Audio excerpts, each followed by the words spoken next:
വന്നതാ.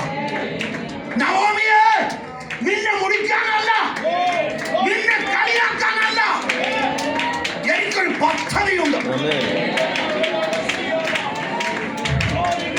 ദൈവം താമസിക്കുന്നു എന്ന് ചിന്തിക്കുന്ന ആരെങ്കിലും ഉണ്ടെങ്കിൽ, ദൈവം പ്രവർത്തിക്കുന്നില്ലല്ലോ എന്ന് ചിന്തിക്കുന്ന ആരെങ്കിലും ഉണ്ടെങ്കിൽ, എന്റെ ദൈവം മഴയടിക്കുന്ന ദൈവമാണ്. എന്റെ ദൈവം വിതച്ചാത്തടത്തുനിന്ന് കൊയ്യുന്നവനാണെന്ന്. ഇന്ന് എന്തുകൊണ്ട് 10 കൊല്ലം യവക്കൊയ്ത്തിന് താമസിപ്പിച്ചു? പറയാം. ഒരു പദം കൂടെ വായിച്ചാട്ടെ. 2:1. നവോമിക്ക് തന്റെ ഭർത്താവായ എലീമേലെക്കിന്റെ കുടുംബത്തിൽ മഹാധനവാനായ ഒരു ചാർച്ചക്കാരനുണ്ടായിരുന്നു. ഈ ശബ്ദം എവിടുന്നാ വരുന്നേ? ആ കൈ ഒന്ന് കാണിക്കാം. ഓമണിമാമെന്നോ? അല്ല, എന്തോ ആന്റിയുടെ എസ്എസിന്റെ പേര്. ഇവിടുന്ന് ആരാണ്ട് കൂടെ വായിച്ചല്ലോ. Thank you. Good reading Bible. ചിലടത്തൊക്കെ ചെന്നാൽ വായിക്കാൻ ആരുമില്ല. ഇത് very good. I appreciate. Give them a big clap. ഭർത്താവിന് കൈയടിച്ചില്ല, പിന്നെ ഇനിയിപ്പോ അമ്മാമാർക്ക് അടിക്കാൻ പോകും. പലൊക്കെ നല്ലത് ചെയ്യുന്നവർക്ക് ഒരു കയ്യടിയൊക്കെ ഒന്ന് കൊടുത്തേക്കണം. ഇന്ന് രാവിലെ ചായ കൊണ്ടുവന്ന ഈ അമ്മാമ്മ കൈ തന്നപ്പോൾ അച്ഛന്മാരാരെങ്കിലും ഒരു താങ്ക് യു പറഞ്ഞു. പിന്നെ അവള് കൊണ്ടു തന്നു. അതിന് എന്തോ താങ്ക് യു പറയാനാ വളരെ.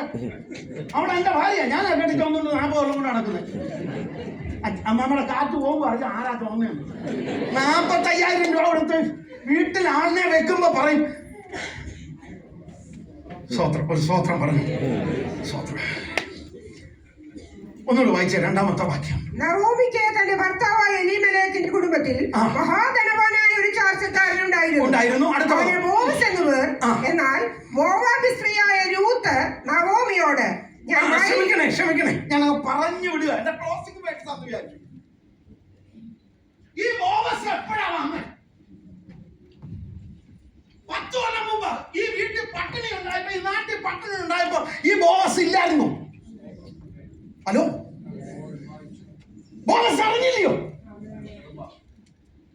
നിങ്ങളുടെ സഭയിൽ ഒരു കുടുംബം പട്ടിണി കിടന്ന് ചത്ത നിങ്ങൾ അറിയത്തില്ലെങ്കിൽ നിങ്ങൾ എന്നെ പെന്തക്കോസ്തുകാർ. നിങ്ങൾ പറയൂ, ഓ ഐ ആം സോറി. വാട്സപ്പിലുള്ള സകല ന്യൂസും അറിയാവുന്ന അച്ഛൻ ഈ കുടുംബം പട്ടിണി കിടന്നിട്ട് അറിഞ്ഞില്ലെങ്കിൽ അച്ഛൻ ശരിയല്ല. അമ്മാമ്മയ്ക്ക് എല്ലാം അറിയാം, ഒന്നും അറിയാതെ നടിച്ചുകളെ. എളിയവനോട് കരുണ തോന്നുന്നവൻ ഭാഗ്യവാൻ. ഞാൻ അവിടെ എന്താ ഈ വാക്യത്തിന്റെ എന്റെ ചോദ്യം? ഞാൻ ആദ്യം പറഞ്ഞ ദൈവമേ, 10 കൊല്ലം എന്തുകൊണ്ട് യവക്കൊയ്ത്തുണ്ടായില്ല? 2ാമത്തെ ചോദ്യം, നല്ലവരിൽ നല്ലവനായ ബോവസേ, ഈ കുടുംബം ഇറങ്ങിപ്പോയപ്പോ നീ എവിടായിരുന്നു? ഒറ്റ മറുപടിയേ ഉള്ളൂ. റൂത്ത്, നിന്നെ അകത്തു കൊണ്ടുവരുമോ? 10ാം തലമുറ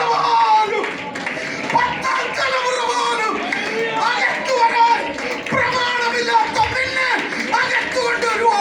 എനിക്ക് എലീമേലെക്കിനെ കൊല്ലണോ? എനിക്ക് മഹളോനെ കൊല്ലണോ? എനിക്ക് കില്ലിയോനെ കൊല്ലണോ? ഞാനൊരു ക്രൂവൽ ഗോഡിനെ അല്ല പ്രസംഗിക്കുന്നത്. നമ്മൾ പാടത്തില്ലേ, എന്നെ തകർത്തില്ല താതനിഷ്ടമെങ്കിൽ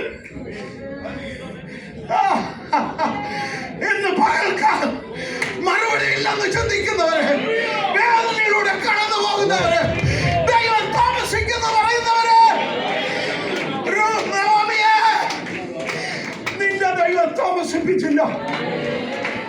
നിന്നെ കയ്പ് ചാറിലൂടെ കടത്തിവിട്ടു, മരണ വീട്ടിലൂടെ കടത്തിവിട്ടു. എന്റെ ദൈവമേ,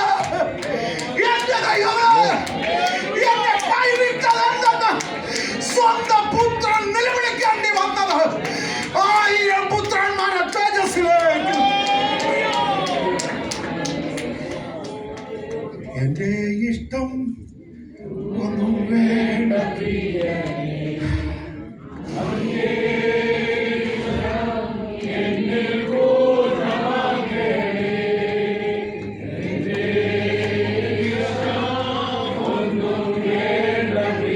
കണ്ണുകളൊന്നും അടയ്ക്കാമോ?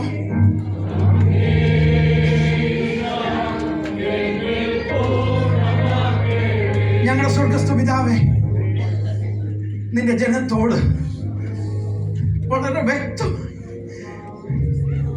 ഞങ്ങൾ പറഞ്ഞുപോയി, ഇവ കൊയ്ത്ത് വരുന്നില്ലല്ലോ. നീ പ്രകൃതിയെ നിയന്ത്രിക്കുന്നതിനായിട്ട് 10 കൊല്ലമായിട്ട് ഇവ കൊയ്ത്തുണ്ടാവുന്നില്ലല്ലോ. ഞങ്ങൾ പറഞ്ഞുപോയി, ഈ നാട്ടിലൊരു ബോസില്ലയോ, കരുണ തോന്നാൻ ആരുമില്ലയോ.